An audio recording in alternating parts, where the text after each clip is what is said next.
Selamat siang Pak William dan teman-teman sekalian. Pada siang hari ini, saya Jason Dharma Saputra Setiawan dengan nomor NIM 010112200025 beserta dengan teman-teman saya yang lain akan mempresentasikan mengenai portfolio investment.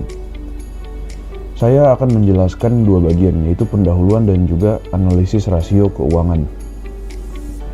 Oke, hari ini kita akan membahas tentang analisis risiko dan return portfolio dari saham Indonesia. Dengan fokus kita itu pada 3 perusahaan terkemuka di Bursa Efek Indonesia. Yang pertama itu ada Bank Sentral Asia atau BBCA. Yang kedua ada Bank Rakyat Indonesia atau BBRI. Dan yang ketiga ada Telekomunikasi Indonesia atau TLKM. Latar belakang. Di era pasar keuangan yang dinamis ini, memahami risiko dan return dari portfolio saham menjadi kunci untuk investasi yang sukses.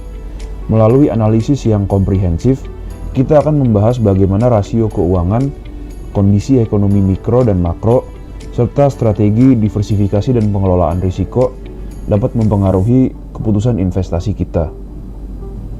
Tujuan kita melakukan analisis ini adalah untuk memberikan wawasan mendalam tentang kinerja dan potensi pertumbuhan dari BBCA, BBRI, dan juga TLKM. Ini akan membantu kita sebagai investor dalam membuat keputusan yang lebih informatif dan juga strategis. Lalu, metodologi yang kita gunakan meliputi evaluasi kinerja keuangan, analisis ekonomi mikro dan makro, serta penggunaan model perhitungan risiko dan return. Ini memberikan dasar yang kuat untuk memahami bagaimana diversifikasi dan pengelolaan risiko dapat menciptakan keseimbangan antara keamanan dan pertumbuhan dalam portfolio investasi. Saya Konstantius Jofri Jung dengan NIM 010111220034. Profil perusahaan. Mari kita mulai dengan mengenal lebih dekat ketiga perusahaan yang menjadi fokus analisis kita. Yang pertama, Bank Sentral Asia, BBCA. Didirikan pada tahun 1957, BBCA adalah bank swasta terbesar di Indonesia. Dengan diversifikasi layanan keuangan yang luas, BBCA memimpin pasar dalam aset, kredit, dan deposito, menunjukkan kekuatan dan stabilitas di sektor perbankan. Kedua ada Bank Rakyat Indonesia, BBRI.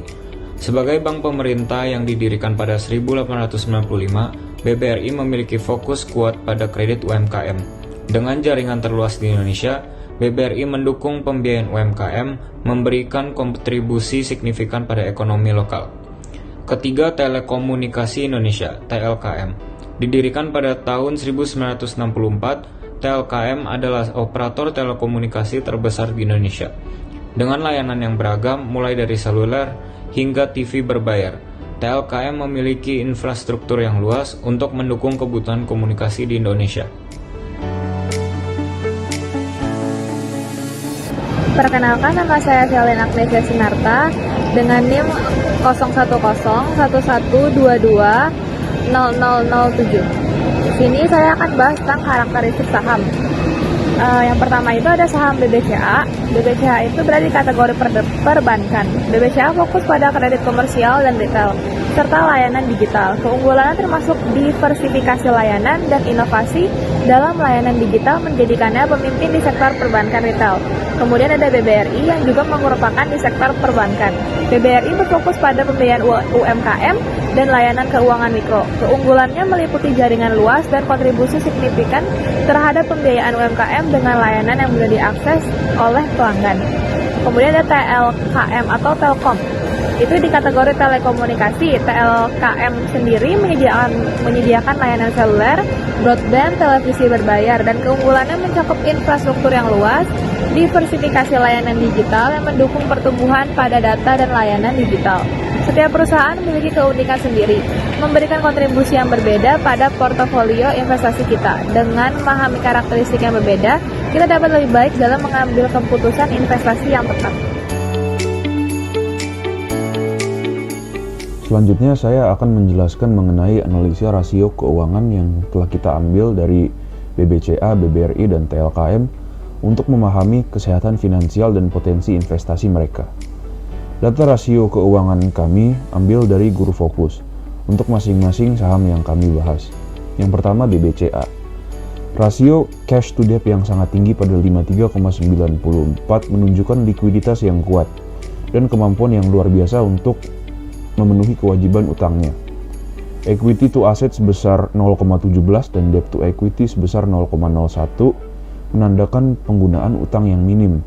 Sementara net margin yang tinggi sebesar 47,73%, ROE sebesar 21,43%, mencerminkan efisiensi operasional yang tinggi.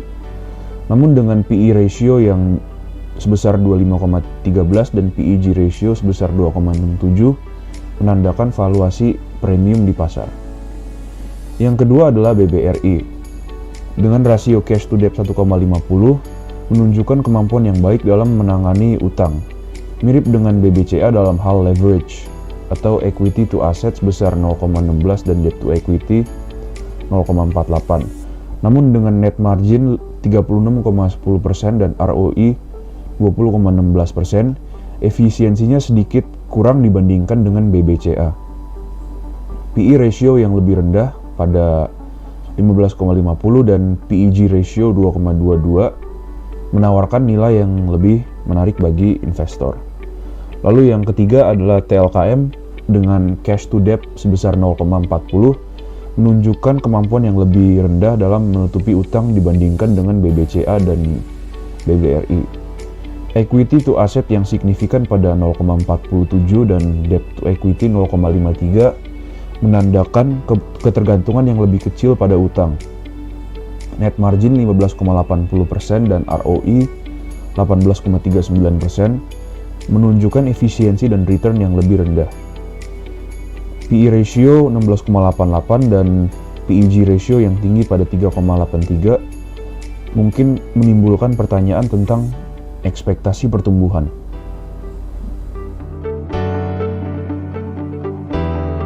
Kemudian ada analisis ekonomi mikro. Beranjak ke analisis ekonomi mikro, kita melihat bagaimana struktur pasar, strategi perusahaan, dan keseimbangan pasar mempengaruhi BBCA, BBRI, dan TLKM. Pasar perbankan dan telekomunikasi di Indonesia bersifat oligopolistik, di mana BBCA dan BBRI memegang posisi dominan di sektor perbankan dan sementara Telkom di sektor telekomunikasi. Dominasi ini menciptakan stabilitas dan mempengaruhi inovasi serta harga. Strategi perusahaan sendiri, BBCA fokus pada diversifikasi layanan dan inovasi untuk meningkatkan pengalaman pelayanan pelanggan. Kemudian ada BBRI yang memanfaatkan jaringan luasnya dan fokus pada layanan mikro untuk memperluas pasar-pasarnya. Kemudian ada Telkom mengandalkan harga kompetitif dan layanan inovatif untuk memenangkan pasar. Keseimbangan pasar yang dicapai oleh ketiganya menunjukkan kemampuan mereka untuk beradaptasi dan berkembang dalam lingkungan yang dinamis dan mempertahankan keunggulan kompetitif mereka sendiri. Nama saya Konstantius Geoffrey Jung dengan NIM 010111220034. Analisis ekonomi makro. Lanjut pada analisis ekonomi makro, kita melihat bagaimana pertumbuhan ekonomi, suku bunga, inflasi, dan nilai tukar rupiah mempengaruhi BBCA, BBRI, dan TLKM. Pertumbuhan ekonomi dapat meningkatkan permintaan layanan, mendorong pendapatan, namun tantangan seperti persaingan dan perubahan ekspektasi pelanggan juga meningkat. Suku bunga. Perubahan suku bunga memiliki dampak langsung pada biaya dana dan permintaan kredit, mempengaruhi pendapatan bunga bersih dan margin keuntungan. Inflasi. Tingkat inflasi yang tinggi dapat menurunkan daya beli dan meningkatkan biaya operasional, memaksa perusahaan untuk menyesuaikan strategi harga dan mengelola biaya lebih efisien. Nilai tukar rupiah. Pelemahan rupiah meningkatkan biaya impor dan dapat mempengaruhi pendapatan dari investasi atau aset dalam mata uang asing. Faktor-faktor ekonomi makro ini memiliki dampak signifikan pada operasi dan profitabilitas perusahaan, menekankan pentingnya manajemen risiko yang efektif.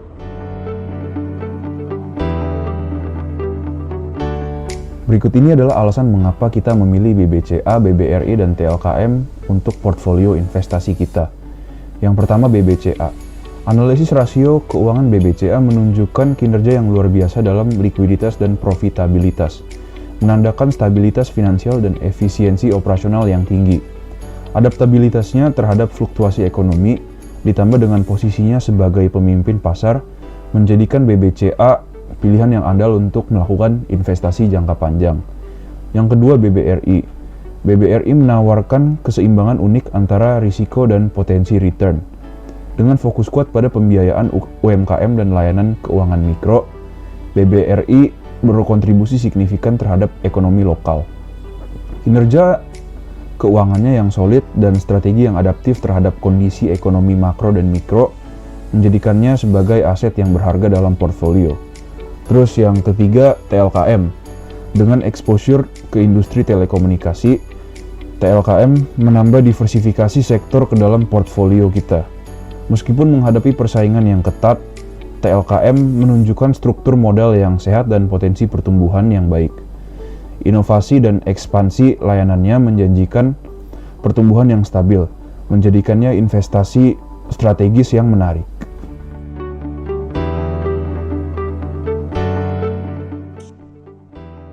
Saya Brian Vincent Jonathan dengan NIM 010111220035.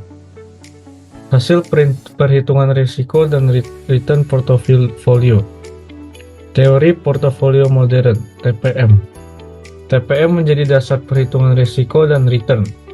TPM membantu dalam diversifikasi dan pengurangan risiko portofolio. Komponen portofolio, bobot alokasi untuk BBCA 30%, BBRI 40%, dan Telkom 30%. Return aritmetika sebesar 1,04% dan return geometrik sebesar 0,9%. Beta portofolio. Beta digunakan untuk mengukur sensitivitas portofolio terhadap pergerakan pasar secara keseluruhan. Nilai beta BBCA 0,87, BBRI 1,35, Telkom 1,03, dan implikasi terhadap portofolio.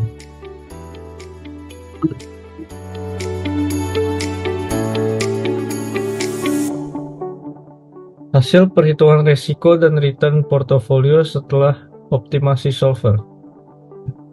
Komponen portofolio. Bobot alokasi untuk BBCA 83%, BBRI 4%, dan Telkom 13%. Perhitungan return aritmetika dan geometrik portofolio terjadi peningkatan return aritmetika dari 1,04% menjadi 1,08%. Dan terjadi peningkatan return geometrik dari 0,9% menjadi 1%. Terjadi pengurangan resiko yang cukup signifikan, ditunjukkan oleh penurunan varian dari 0,00256 menjadi 0,00194 dan penurunan standar deviasi dari 5,06% menjadi 4,4%.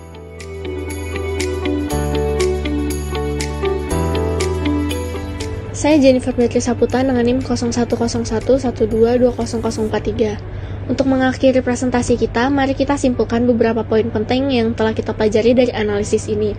Pertama, pentingnya analisis keuangan.